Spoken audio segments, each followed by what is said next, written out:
오카는 목사님이라는 분이 계세요. 그의 자녀가 최근에 굉장히 안타까운 소식이 들었습니다. 그분이 다시 재회심했대요. 사무엘은요, 지금 이 디모데 전서 기준으로 하면요, 집사도 못했어요. 부모님이 중직자예요. 장로님이라고 생각을 해봅시다. 대화를 나눕니다. 밥 먹으면서 이번에 우리 중등부 전사님 신통치가 않는데 이번에 목사님이 설교할 때 얼마나 지루한지 몰라. 근데 그 이야기를 누가 듣고 있죠? 그 전도사님의 설교를 듣고 있는 주일학교 자녀들이 있죠. 그러면 여러분 그거 아세요? 그 한마디만 들어도 전도사님이 설교한 이야기 잘 안 들립니다. 왠 줄 아세요? 그 한마디로 인해서 그들의 생명샘을 오염시켰기 때문입니다. 미스바 대성회를 통해서 이스라엘의 영적인 부흥이 일어났습니다. 그런데 중요한 것은 그 이후에도 이스라엘 백성들이 잘 하나님을 섬겨야 됐잖아요. 그래서 사무엘이라고 하는 이 제사장이자 선지자이자 사사가 전국을 돌아다니며 이스라엘을 통치하고 이스라엘을 다스립니다. 열심히 잘 다스려요. 그런데 문제는 사무엘도 나이를 먹어요. 1절 보니까요. 사무엘이 늙음에 그의 아들들을 이스라엘의 사사로 삼으니. 사무엘이 늙었습니다. 사무엘이 있는 동안에는 평화로웠거든요. 근데 사무엘이 늙었어요. 이제 사무엘이 늙으니까 그전처럼 막 움직일 수가 없으니까 자기의 아들들을 이스라엘의 사사로, 지도자로 세웠습니다. 그러나 문제는 여기서부터 시작됩니다. 3절 보니까 그의 아들들이 자기의 아버지의 행위를 따르지 아니하고 이익을 따라 뇌물을 받고 판결을 굽게 하니라. 여러분 보십시오. 사무엘은 어떤 사람이었어요? 부흥의 기수였습니다. 그를 통해서 영적으로 죽어가던 그 이스라엘의 대부흥을 일으켰던 부흥의 불쏘시직이었어요. 그런데 그의 자녀들은 어땠어요? 그의 아버지의 행위를 따르지 아니하고 이익을 따라 뇌물을 받고 판결을 굽게 하니라 라고 했습니다. 사무엘은 너무나 훌륭한데 그의 자녀들은 너무 아닌 거예요. 그러니까 5절 보니까 당신의 아들들이 당신의 행위를 따르지 아니하니 모든 나라와 같이 우리에게 왕을 세워 우리를 다스리게 하소서. 그러니까 이스라엘의 리더들이 모였습니다. 그러면서 사무엘 목사님, 지금 당신이 세운 자녀들이 형편없습니다. 당신처럼 못합니다. 그러니까 우리도 다른 나라처럼 왕을 주소서, 왕을 달라고 합니다. 이게 굉장히 중요한 문제예요. 여러분 그 전까지 사사기 시대가 200년 동안이었거든요. 또 출애굽 광야 시대 다 포함하면 또 200년을 시간 동안에 하나님이 직접적으로 통치하는 신정 통치였어요. 그런데 갑자기 그 신정 통치가 끝나고 왕을 달라고 요구한 것입니다. 왜요? 그의 사무엘은 늙고 사무엘 대신 세웠던 그의 아들들이 형편없었기 때문에 그렇습니다. 저는 이 말씀을 보면서 정말 너무 이 시대에 중요한 말씀이다 생각을 했습니다. 사무엘 아버지는 어떤 사람? 굉장히 훌륭한 사람, 영적으로 충만한 사람. 그런데 그의 자녀들은 아버지의 행위를 따르지 아니했다라는 것입니다. 보통 자녀는 부모를 닮지 않습니까? 자녀는 부모를 닮습니다. 그래서 많은 사람들이 뭐라 그래요? 자녀는 부모의 거울이다. 그러니까 그 자녀를 보면 그 자녀 안에 누가 있어요? 내 모습이 있는 거예요. 정말 그렇습니다. 자녀의 약점, 허물을 보면 또 내 허물이에요, 그게. 여러분, 그런데 이상하게 훌륭한 부모 밑에서 훌륭한 아들이 안 나오는 경우가 있다라는 거예요. 그래서 교회에도 보면은 부모님의 신앙은 굉장히 좋아요. 근데 지금 자녀들은 교회를 안 나가고 또 완전히 안티 크리스찬이 된 사람들도 아주 많습니다. 제가 신앙생활 하면서 항상 내 마음속에 이 퀘스천 마크였어요. 왜 그럴까? 저 권사님, 저 장로님, 저 집사님은 기도도 많이 하고 성경도 많이 보고 인품도 좋은데 왜 저 자녀들은 왜 저럴까? 여러분 일단은 중요한 거는 이제 두 가지 이유가 있을 것 같아요. 첫 번째는 여러분 꼭 부모 책임이라고 말할 수 없습니다. 100% 부모 책임이 아닐 수도 있어요. 그러니까 부모가 신앙적으로 양육을 했는데 그냥 알 수는 없지만 그중에 몇몇의 자녀들은 하나님을 잘 신실히 섬기지 않을 수도 있는 것 같아요. 그걸 인정해야 됩니다. 또 하나는 부모의 책임의 가능성이 굉장히 높습니다. 성경은 곳곳에서 이것을 말하고 있어요. 사무엘은 분명히 위대한 선지자이고 제사장이었습니다. 엄청난 사람이었어요. 그런데 이상하게 그의 자녀들은 신앙이 거의 망나니 수준이었어요. 돈을 받고 판결을 굽게 했다라는 거예요. 신명기 말씀 보면 이런 사람들에 대해서 엄히 경고하고 있거든요. 왜 그럴까? 사무엘이 어떻게 했을까? 7장 15절을 제가 보니까 해마다 베델과 길갈과 미스바로 순회하여 이 모든 것에서 이스라엘에서 다스렸더라 그랬어요. 여러분 사무엘의 집이 어디예요? 길갈이거든요. 지금 이스라엘의 현 시스템이 뭐냐면 왕이 없어요. 대제사장, 선지자, 사사, 재판장 그 역할을 누가 다 하는 거예요? 사무엘이 혼자 다 하고 있습니다. 해마다 베델과 길갈과 미스바로 순회했습니다. 그러니까 거의 1년마다 장소를 옮기든지 아니면 2년 만에 옮기든지 어쨌든 정기적으로 지역을 돌아다니면서 베델, 길갈, 미스바는요 주요한 거점이 있는 도시입니다. 베델은요 예루살렘에서 북쪽으로 17km 거리, 길갈은 예루살렘으로 지금 제가 알아보니까 버스로 51분 소요, 베델에서 11km, 미스바는 예루살렘에서 북서쪽으로 13km 거리였습니다. 그러니까 지금 차로 가도 1시간, 1시간 반 거리거든요. 이게 지금 직선 거리니까. 그러니까 그때 당시에 걸어갔으면은요, 아마 지금 버스로 1시간이니까 그때 갔으면 뭐 며칠 걸렸겠죠? 하루나 이틀. 그러니까 사무엘은 혼자서 왕과 제사장, 선지자 그 모든 일을 감당한 거예요. 순회하고 다녔어요. 힌트가 나오겠죠? 순회하고 다니고 해마다 돌아다니고 또 자기 집에서도 그 이스라엘 백성들의 모든 재판, 제사, 예배, 설교를 다 감당한 겁니다. 자녀들 교육을 잘 했을까요? 못했을까요? 못했을 겁니다. 못했습니다. 여러분 추정해 보건대 사무엘은 신앙 교육에 실패한 것입니다. 사무엘은 어렸을 때 어디서 자랐죠? 부모와 떨어졌어요. 한나가 일찍 갖다 바쳐가지고 반강제적으로 헌신당해가지고 그 성전에 가서 엘리 제사장을 아버지처럼 모시고 살잖아요. 근데 엘리 제사장이 어땠을 것 같아요? 신앙적으로 잘 양육하고 가르쳤을까요? 아니요. 엘리 제사장 스타일 알죠? 방목이에요, 방목. 그냥 사무엘은 여호와의 전에 있어서 하나님을 사랑하고 좋아했지만 그의 모델이 없었던 것 같아요. 모델이 없었어요. 그래서 사무엘은 하나님께 정말 위대하게 쓰임 받았어요.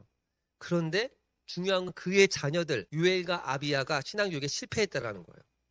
유엘과 아비야. 유엘이란 뜻은 아버지는 하나님이다. 아비야는 뭐예요? 여호와는 아버지시다. 이름이 얼마나 좋아요. 그런데 그의 자녀들은 엘리의 제사장만큼은 아니지만 영적으로 심각하게 어두운 상태였다라는 것을 보여주고 있습니다. 그러니까 그로 말미암아 이 두 아들 때문에 이스라엘 장로들이 200년 동안 유지하던 신정 정치를 끝내고 왕을 달라고 요구한 거 아닙니까? 저는 이 말씀을 보면서 사실은 다른 메시지 전할까 했는데 여기 좀 멈췄어요. 왜냐하면 이게 정말 한국교회에 너무너무 중요하다. 저도 개척을 하면서 순회하고 있습니다. 여러분 아시다시피 일주일에 3일은 여기에서 목금토 자고 있지 않습니까? 목회를 해보니까 목회라는 것이 얼마나 많은 힘과 에너지가 들어가는지 몰라요. 그래서 시간이 많이 들어가고 항상 이 목회, 성도님들 생각을 하고 있습니다. 그러다 보니까 정말 조금만 잘못하면 내 진짜 자녀들을 소홀히 할 수 있다는 거죠. 저도 아버지가 목회자셨는데요. 항상 기억나는 건 아버지하고 어디 놀러 갔다. 아버지하고 함께 뭐 휴가를 가서 우리 가족만 오붓한 시간을 보냈다라는 기억이 거의 별로 없어요. 기억나는 거는 내가 이제 교회에 가서 아버지 탁구를 치고 뭐 그런 건 있지만 어디 공휴일이 되면 놀러 가고 이런 게 없었던 것 같아요. 그런데 제가 이렇게 신대원을 가서 많은 사람들을 봐서 얘기를 해보니까요. 이 대형교회 목사님 자녀들도 있었거든요. 근데 그분들을 보면 다 상처들이 많다라는 것을 봤어요. 우리 아버지가 너무 목회만 하시느라고 나를 신경 쓰지 못했다. 물론 그래도 하나님이 영적으로 케어하시고 돌보셔가지고 잘 된 케이스도 있는데 어떤 자녀들은 나는 신대원 갔는데 우리 형은 지금 교회 안 다니고 있다. 지금 뭐 불교 신자 됐다. 이렇게 말하는 사람들도 봤습니다. 여러분 그 중에 한 분이 오카는 목사님이라는 분이 계세요. 여러분 다 아시죠? 제가 그분은 참 존경해서 그분의 책은 거의 다 읽었거든요. 5번 이상만 읽고 그랬어요. 제자훈련 철학이잖아요. 그런데 이제 그분에 대한 수많은 이야기들이 전해지는데 그분은 그렇게 목회에 올인하고 전념을 했거든요. 그런데 확실한 거는 그분이 너무 한 영혼을 사랑하고 제자 훈련에 미쳐서 하다 보니까 그분의 자녀들의 신앙 교육을 잘 하지 못한 것 같아요. 그분의 이야기를 들어보면 그의 자녀가 그 집이 남산 근처에 살았는데 남산에 한 번도 놀러 간 기억이 없다. 심지어 장례식장에서도 자녀 중에 한 분이 제발 목사님들 너무 목회만 하지 말고 자기의 자녀들을 신앙적으로 잘 키우십시오. 그렇게 말할 만큼 아픔이 있었던 것 같아요. 최근에 굉장히 안타까운 소식이 들었습니다. 그분의 아들 중에서 한 분이 계신데 그분이 기독교로 회심해서 신앙생활을 했거든요. 그런데 최근에 보니까 다시 재회심했대요. 회심했다가 다시 재회심으로. 이게 굉장히 화두가 됐는데 제가 그분의 책을 다시 읽어봤거든요. 그랬더니 예수의 부활은 사실이 아니다. 마음속의 부활이다. 뭐 기독교의 근본 교리를 다 부정하더라고요. 그걸 보면서 우리 하늘에 계신 옥하는 목사님이 얼마나 안타까울까. 그런 생각을 굉장히 많이 했습니다. 우리는 꼭 기억해야 됩니다. 우리가 신앙적으로 가르치는 이 교육, 이게 얼마나 중요한지 몰라요. 지상명령이 뭐죠? 거역할 수 없는 명령이에요. 구약의 지상명령 뭐죠? 신명기 6장 4절 이하 말씀. 이스라엘아 들으라. 우리 하나님 여호와는 유일한 여호와시니 마음과 뜻과 힘을 다해 주 너의 하나님을 사랑하라. 이것을 네 마음에 새기고 네 자녀에게 부지런히 가르치며 네가 집에 앉았을 때든지 길을 갈 때든지 누웠을 때든지 일어날 때든지 이 말씀을 강론할 것이며 네 손목에 매어 기호를 삼고 내 미간에 붙여 표를 삼고 내 집 문설주와 바깥문에 기록할지니라. 아멘. 이게 신명기 6장 4절의 이하 말씀이 가장 중요하다고 하지 않습니까? 구약에서 가르쳐라. 가르쳐라. 여러분 신약으로 넘어옵니다. 마태복음 28장 18절과 20절. 예수께서 이르시되 하늘과 땅에 있는 모든 권세를 주셨으니 가서 모든 민족을 제자로 삼아 아버지와 아들과 성령의 이름으로 세례를 베풀고 내가 너희 분바한 모든 것을 가르쳐 지키게 하라. 볼지어다 내가 세상 끝날까지 항상 함께 있으리라 하시니라. 그러니까 핵심은 뭐예요? 구약에서도 가르치라. 신약에서도 가르치라. 그러니까 우리에게 주님께서 주신 지상 명령은 뭐냐면 가르치라는 거예요. 내 가정에서는 신앙적으로 자녀를 가르치고 밖에서는 또 다른 영적인 자녀, 제자를 삼는 것인 줄 믿습니다. 아멘. 그래서 저는 교회를 개척하면서 한국교회에 지금 뭔가 하나가 빠졌는데 그거 뭘까? 그거는 자녀들을 제자로 삼는, 영적인 자녀로 삼는 이 부분이 빠져 있는 거예요. 최근에 교회를 보면요. 수요 예배, 주일 오후 예배, 저녁 예배 이런 예배를 안 드리는 교회가 굉장히 많아요. 여러분 이거에 대해서 어떻게 생각하십니까?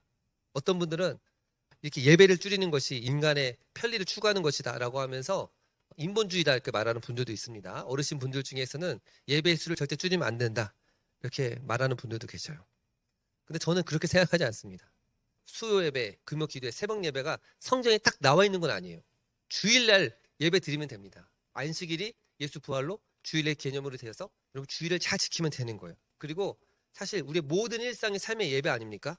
저는 항상 느끼는 게 뭐냐면 그 전에 한국교회가 너무 예배를 강조했어요. 예배가 중요한데 항상 성도들을 직장과 가정에서 불러내어 이 교회 안에서 있게 했거든요. 그런데 그로 인해서 잘 생각해보면 오히려 교회를 열심히 하면 할수록 가정이 소홀하게 되는 일이 발생합니다. 그렇죠. 그럼 잘 보십시오. 그 전만 해도 저녁 예배 다 드렸죠. 수요 예배 드렸죠. 금요기도에 드렸죠. 구역 예배 드리죠. 그것만 몇 번이에요. 저녁에 평일이 4번이 교회에 있어야 됩니다. 그렇죠? 그러면은 제대로 가정에서 어떻게 자녀들을 돌보고 또 자기 일을 하고 준비할 수 있을까요? 여러분, 전 무조건 성도들을 이 교회로 불러내는 것 아니라 우리 가정이 교회가 되어야 될 줄을 믿습니다. 아멘. 많은 분들이 이 가정을 회피하고 계속 교회로 건물 중심으로. 여러분 구약이 아닙니다. 우리는 중앙 성도 사상이 폐지됐어요. 내가 계신 곳이 성전이고 내가 계신 곳을 하나님의 임재의 터전으로 만들어야 되는 거예요. 그래서 여러분들이 잘 배려해 줘야 됩니다. 우리 사역자를 잘 배려해 줘야 돼요. 전심전력 죽도록 일해라. 근데 여러분 이런 개념들이 사실은 7, 80년 새마을운동 그런 거에 나온 거예요. 그렇게 하다가 지금 어떻게 됐냐면 다음 세대 신앙의 전수가 안 되는 경우가 얼마나 많이 있는지 몰라요. 제가 이렇게 보니까 특히 목회자들은 주말에 거의 일을 하잖아요. 그럼 주말에 자녀들과 거의 시간을 못 보내잖아요. 또 평일날에는 학교 가고 그러니까 시간을 못 보내는 거예요. 제가 최근에 고민한 게 있었는데 금요기도회가 빨간 날이 있으면 할까 말까 고민했어요. 했으면 좋겠어 안 했으면 좋겠어. 예. 금요일 날은 쉬어야겠다. 할렐루야. 일단 우리 금요일 날 우리 찬양 하시는 분들도 좀 쉬어야 되고 반주자는 분들도 또 목회자도 그날에 또 쉬어서 가족들이랑 같이 에버랜드도 가는 거고 놀러 갈 수 있는 거고 그럴 수 있는 겁니다. 무슨 말이냐면 우리가 너무 건물 중심 이것만 많이 생각하고 있다는 거예요. 우리가 정말 생각해야 되는 건 뭐냐면 우리가 가정을 돌봐야 합니다. 가정에 그 자녀들을 신앙적으로 양육하는 것에 신경을 써야 되는 거예요.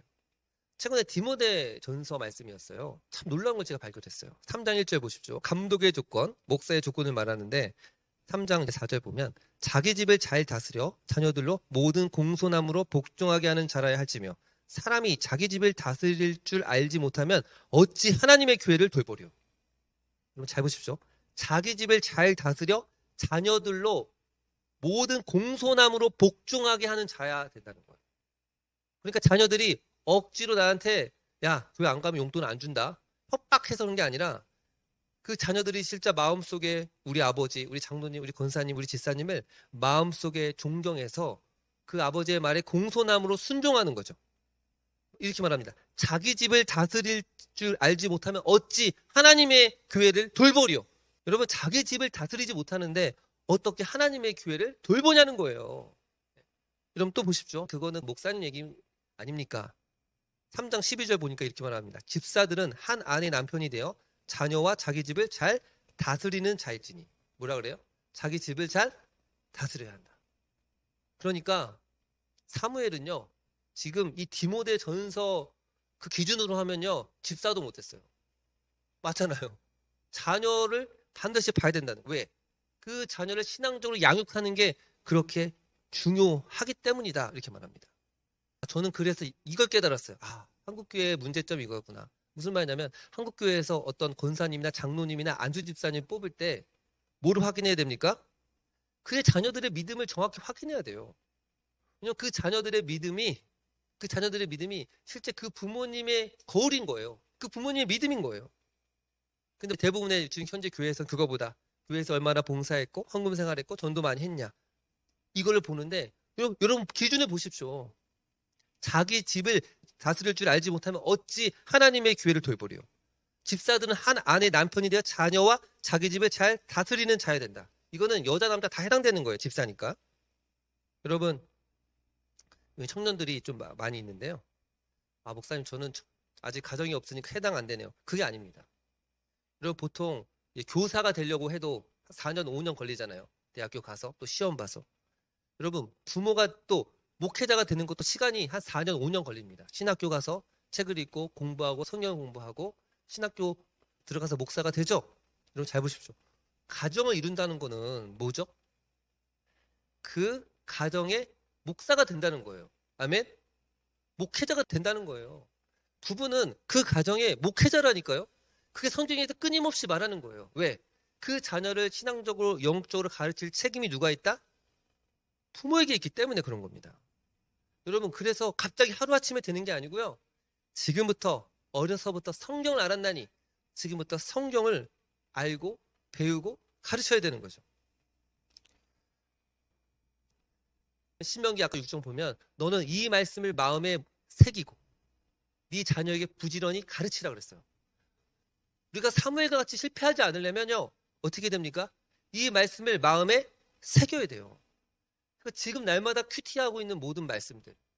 하나님 말씀을 내가 내 마음에 새겨서 나 하나 영적으로 충만하냐 충만하지 않느냐가 아니라 여러분들이 나중에 결혼하게 됐는데 그 자녀들에게 어떤 영성을 전해줄까가 지금 달려있다는 것입니다. 여러분이 지금 막 살잖아요?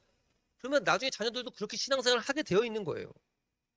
또 마음에 새기고 그것을 부지런히 가르치라고 했잖아요. 이 부지런이라는 단어를 보면 날카롭게 가르치다.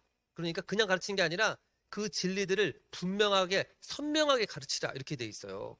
그러니까 하나님의 말씀을 어떻게 됩니까? 제대로 공부해서 마치 목회자가 설교를 준비하듯이 연구하고 해서 그 자녀들에게 말씀을 가르칠 수 있어야 돼요. 근데 제가 제일 안타까운 게 뭐냐면 너무 이상해요. 교회 20년, 30년, 40년 권사님, 장로님인데 자녀들에게 어떻게 복음을 전해야 될지도 모르고 자녀들이 일상의 삶에서 겪는 여러 가지 문제에 대한 기독교적 세계관에 대한 답을 거의 못 줘요.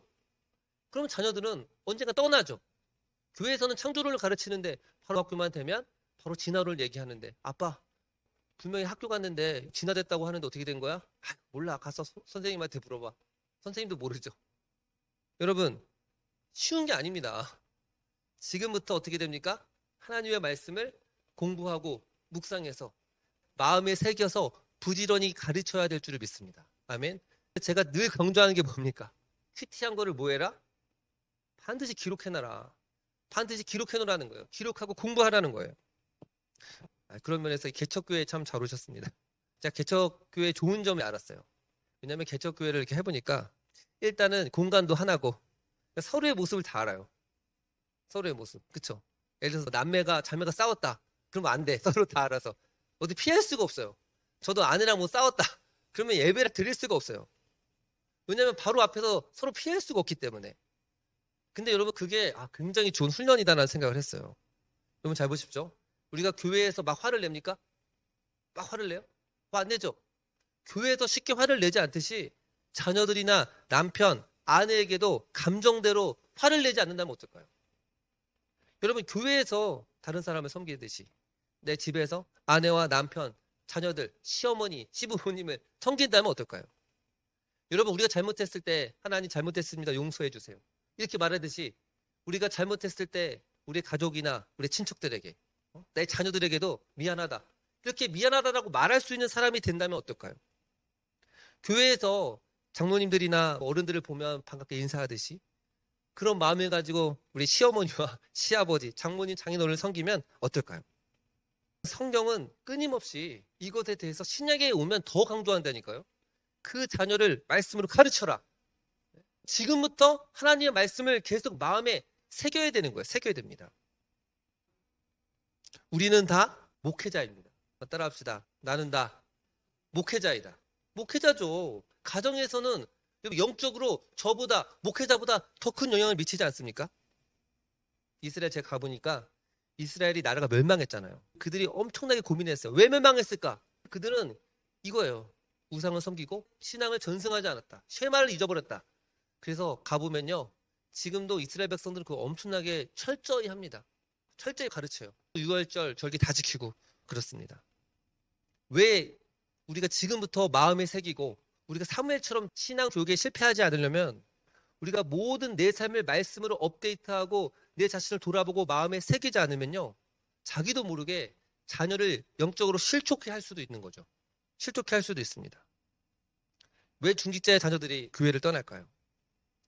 부모님이 중직자예요. 장로님이라고 생각을 해봅시다.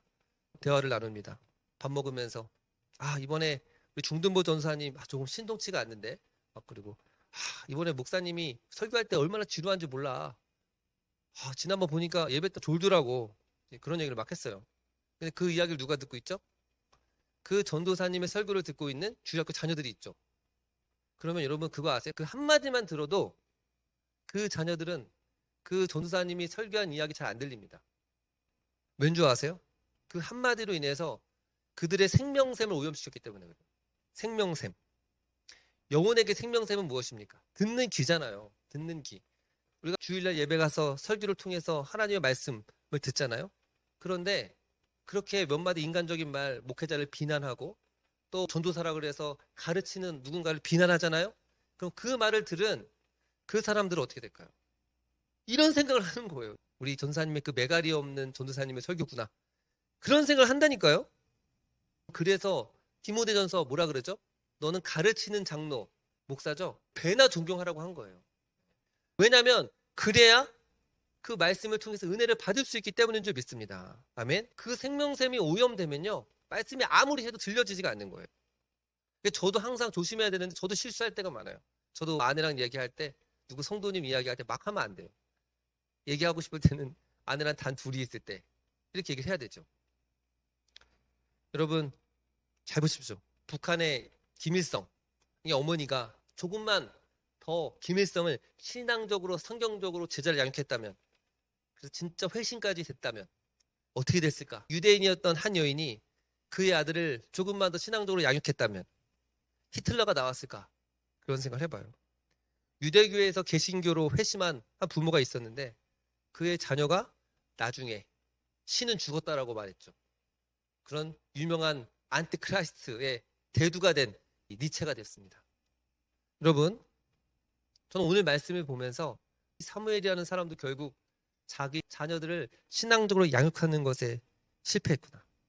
여러분 잘 생각해 보십시오.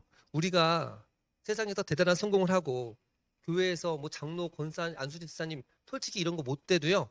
정말 내 자녀들이 진실로 예수 그리스도를 영접하고 믿고 살아간다면 그 사람은 이 세상에서 충분히 성공한 사람인 줄 믿습니다. 아멘. 충분히 성공한 사람이에요. 행복한 사람인 줄 믿습니다. 그런데 나는 교회 목사고 장로고 세상적으로 다 자녀들이 잘 됐어요. 서울대학교 가고 대기업에 들어갔어요.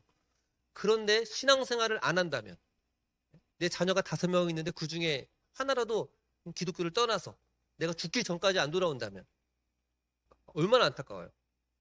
사랑하는 여러분, 저는 이 말씀을 보면서 저도 많이 부족합니다. 어떻게 하면 내 자녀들을 신앙도로 양육할 수 있을까를 고민하고 있습니다. 가장 첫 번째는 내가 먼저 말씀을 섭취하고 자녀들과 함께 시간을 보내면서 틈날 때마다 집에 앉았을 때든지 길을 갈 때든지 누웠을 때든지 일어날 때든지 이 말씀을 강론하는 것인 줄을 믿습니다. 그리고 매일매일 내 삶에서 나는 죽고 예수로 사는 삶을 연습해야 돼요. 화가 나지만 화내지 않고 내가 막 짜증 내고 싶은데 한 번 더 참고 그러는 가운데서 우리 형이, 우리 누나가, 우리 언니가, 우리 동생이 예수님 믿고 변화됐네? 뭐지? 그러면서 그 변화된 삶을 보고요. 달라지는 줄 믿습니다. 우리는 이 사무엘의 실수를 반복하지 말고 자녀들을 신실하게 가르치는 주의 백성 되기를 축복합니다.